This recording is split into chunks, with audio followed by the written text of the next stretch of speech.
اسلام قبول کر لیا اور اس کے ساتھ ہی یمن فارسی اقتدار سے آزاد ہو کر اسلام کی علم برداری میں آ گیا۔ ہیرا کی بادشاہی عراق اور اس کے نواحی علاقوں پر کوروش کبیر کورس یا سائرس ذی القرنین 557 قبل مسیح سے 529 قبل مسیح کے زمانے ہی سے اہل فارس کی حکمرانی چلی آ رہی تھی۔ کوئی نہ تھا جو ان کے مد مقابل آنے کی جرأت کرتا، یہاں تک کہ 325 قبل مسیح میں سکندر مقدونی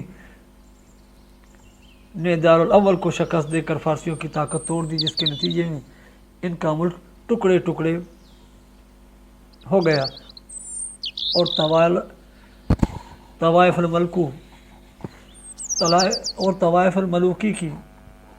الملوکی شروع ہو گئی۔ یہ انتشار 230 عیسوی تک جاری رہا اور اسی دوران قحطانی قبائل نے ترک وطن کر کے عراق کے ایک بہت بڑے شاداب سرحدی علاقے پر بود باش اختیار کی۔ پھر عدنانی تارکین وطن کا ریلا آیا اور انہوں نے لڑ بھڑ کر جزیرہ افراطیہ کے ایک حصے کو اپنا مسکن بنا لیا۔ ادھر 226 عیسوی میں اردشیا نے جب ساسانی حکومت کی داغ بیٹ ڈالی تو رفتہ رفتہ فارسیوں کی طاقت ایک بار پھر پلٹ آئی۔ اردشیر نے فارسیوں کی شیرازہ بندی کی اور اپنے ملک کی سرحد پر آباد عربوں کو ذیل کیا۔ اس کے نتیجے میں قزا نے ملک کے شام کی راہ لی، جبکہ ہیرا اور انبار کے عرب باشندوں نے باجگزار بننا گوارا کیا۔ اردشیر کے عہد میں ہیرا بادیت العرب اور جزیرہ کے ربیعی اور مزرعی قبائل پر جزیمہ الوضع کی حکمرانی تھی۔ ایسا معلوم ہوتا ہے کہ اردشیر نے محسوس کر لیا تھا کہ عرب باشندوں پر براہ راست حکومت کرنا اور انہیں سرحد پر لوٹ مار سے باز رکھنا ممکن نہیں، بلکہ اس کی صرف ایک ہی صورت ہے کہ خود کسی ایسے عرب کو ان کا حکمران بنا دیا جائے جس سے اپنے کنبے قبیلے کی حمایت و تائید حاصل ہو۔ اس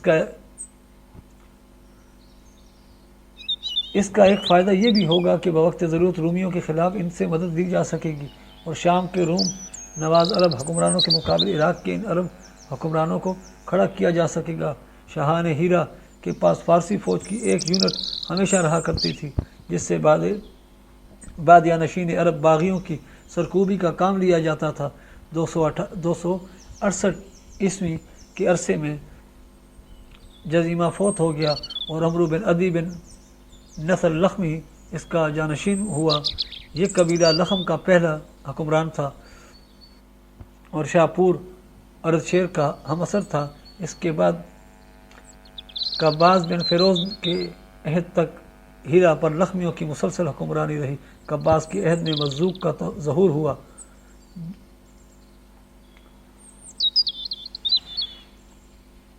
جو آباہیت کا علم بردار تھا۔ قباز اور اس کی بہت سی رعایا نے مزوق کی ہمنوائی کی۔ پھر قباز نے ہیرا کے بادشاہ مندر بن مالسما کو پیغام بھیجا کہ تم بھی یہی مذہب اختیار کر لو۔ بندر بڑا غیرت مند تھا، انکار کر بیٹھا۔ نتیجہ یہ ہوا کہ قباز نے اسے معزول کر کے اس کی جگہ مزد کی دعوت کے ایک پیروکار حارث بن عمرو بن حجر کنندی کو ہیرا کی حکمرانی سونپ دی۔ قباز کے بعد فارس کی باغ دور کسرا نوشیروان کے ہاتھ آئی۔ اسے اس مذہب سے سخت نفرت تھی۔ اس نے مزوق اور اس کے ہم نواؤں کی ایک بڑی تعداد کو قتل کروا دیا۔ مندر کو دوبارہ ہیرا کا حکمران بنایا اور حارث بن عمرو کو اپنے ہاں بلا بھیجا، لیکن وہ بنو کلب کے علاقے میں بھاگ گیا اور وہیں اپنی زندگی گزار دی۔ مندر بن مالسما کے بعد نعمان بن منظر کے عہد تک ہیرا کی حکمرانی اسی کی نسل میں چلتی رہی۔ پھر زید بن عدی عبادی نے کسرا سے نعمان بن منظر کی جھوٹی شکایت کی۔ کسرا بھڑک اٹھا اور نعمان کو اپنے پاس طلب کیا۔ نعمان چپکے سے بنو شیبان کے سردار ہانی بن مسعود کے پاس پہنچا اور اپنے اہل و عیال اور مال و دولت کو اس کی امانت میں دے کر کسرا کے پاس گیا۔ کسرا نے اسے قید کر دیا اور وہ قید ہی میں فوت ہو گیا۔ جب کسرا نے نعمان کو قید کرنے کے بعد اس کی جگہ